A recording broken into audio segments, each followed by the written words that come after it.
2 of the fantasy football season, and here's the top 12 kickers I'm ranking this week. The first guy, Tyler Bass of the Buffalo Bills. So Tyler Bass, he had a decent fantasy day in week 1, but he didn't get much opportunity. He hit a 43-yarder and 4 extra points, and right now they got a pretty decent matchup versus the Tennessee Titans here. Bass has a great boot. He's on a great team that's going to be in the red zone early and often, I believe, once again this week here. And just on the volume alone with extra points and field goal attempts, I think this week he's the number 1 guy is Tyler Bass, and he's definitely going to have, I think, double digits this week. Number 2, Evan McPherson of the Cincinnati Bengals. Evan McPherson, it was a shaky week 1 for him. Blocked kick, and he missed one as well, but this guy's got one of the best boots in all of pro football, and he's going to bounce back here. Here's Evan McPherson at the Dallas Cowboys. And this Cowboy team, I think the defense is going to be put in bad positions with Dak Prescott out and the offense not moving the football and the offense turning the ball over. So McPherson's going to bounce back here in week 2.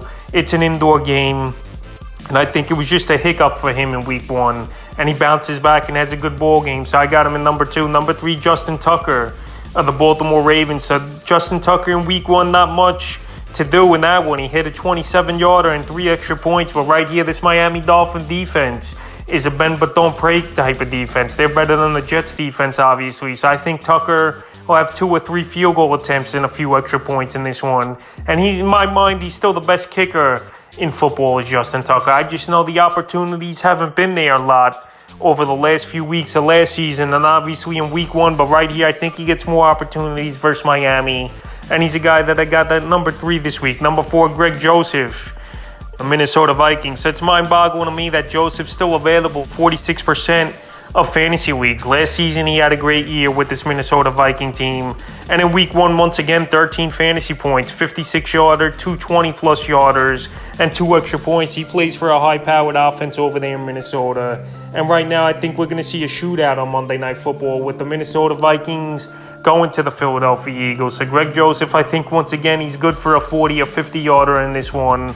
Couple extra points and maybe a couple short field goals as well. But he's got to be owned in way more fantasy leagues, in my opinion, than 54%. He should be owned at least in 80% of fantasy leagues. This guy every week is going to be a top 12 kicker and should be owned in all 12-team leagues or deeper. Number 5, Daniel Carlson of the Vegas Raiders. So Daniel Carlson, over the last 2 seasons here, he's been a very solid kicker. And this week he's got a great matchup once again versus the Arizona Cardinals, who gave up a lot of points last week to Patrick Mahomes and the Kansas City offense. So right now this is going to be a shootout, I believe, even though I thought week 1 with the Chargers and the Raiders would have been a higher scoring ball game, with the Chargers beating the Raiders 24-19.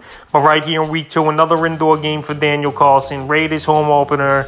I think he gets a couple opportunities. He had 9 fantasy points in week 1 at the Chargers, and I think he'll hit that mark once again this week with anywhere from 8 to 10 fantasy points. 6, Matt Gay of the Los Angeles Rams. So Matt Gay, was acquired week 1 here for him with only 6 fantasy points, with a 52-yarder and a PAT. But right here, this Ram team is going to get more scoring opportunities. They're versing a weak Atlanta Falcon defense here in weeks 2 right now. And I think Matt Gay in this one could get anywhere from 8 to 10 fantasy points. I think a few field goals, obviously a few extra points. In this Ram team, it's another home game. It's another indoor game.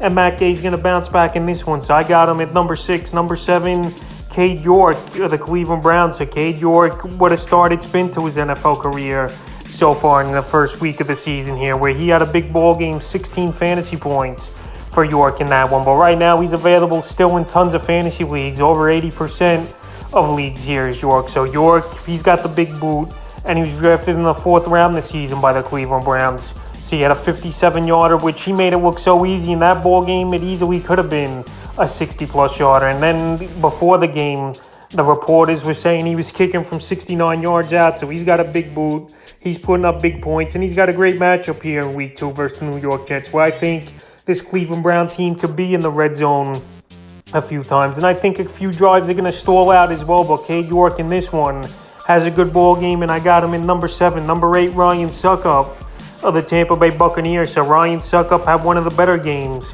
in his NFL career with 15 fantasy points last week, a 27-yarder, 34-yarder, a 43-yarder, and a 42-yarder were an extra point in that ball game. And he even missed one on top of it. So Tampa Bay here, We know they got a good powered offense. Last week they did settle for tons of field goals, obviously, but this week they're going to put points on the board at the New Orleans Saints, even though right now a few of the receivers banged up. Chris Godwin, he's probably going to be out in this game. Mike Evans and Julio Jones rarely practiced on Wednesday, but right here, Ryan Succop, either way, it's an indoor game in New Orleans. He had the indoor game in week 1, and anything under 50 yards, he's pretty much automatic here is Ryan Succop. So I see another good ball game here for him in week 2 was Ryan Succop, and I got him in number 8. Number 9, Brandon McManus of the Denver Broncos. So Brandon McManus, he had a good week 1, besides the Broncos making the boneheaded decision, in my opinion, not going for it on 4th and 5, and having this guy trot out there and try a 64-yarder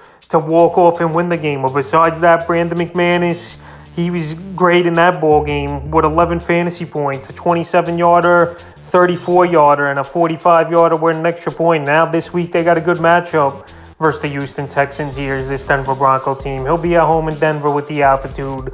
I think this Bronco team, they're not going to make as many mistakes like they did in the red zone in their week 1 ball game. And Brandon McManus, once again, anywhere from 8 to 10 fantasy points, I definitely think he could get, because I think the Broncos are going to punch in a few touchdowns in this game, only punching in 1 in the week 1 ball game. So right here, I like the offense he's with. Week 1, they had to get the rust off and acclimate to each other with Russell Wilson as quarterback. And if they fix those things in week 2 here, Brandon McManus and this team's going to put up more points and be in the red zone more. And they got a great matchup, so I like him in number 9. Number 10, Dustin Hopkins of the Los Angeles Chargers. So Dustin Hopkins, it was a decent week 1 for him in a 7-point outing, 44-yarder and 3 extra points. And right now, in week 2 here on the Thursday Night Football game, this one's going to be a high-scoring game. And if the Chargers want to have a chance, it's in this one, especially without Keenan Allen. They're going to need to score almost every drive in this one at the Kansas City Chiefs. So Dustin Hopkins, he's a guy that's been decent over the last season between Washington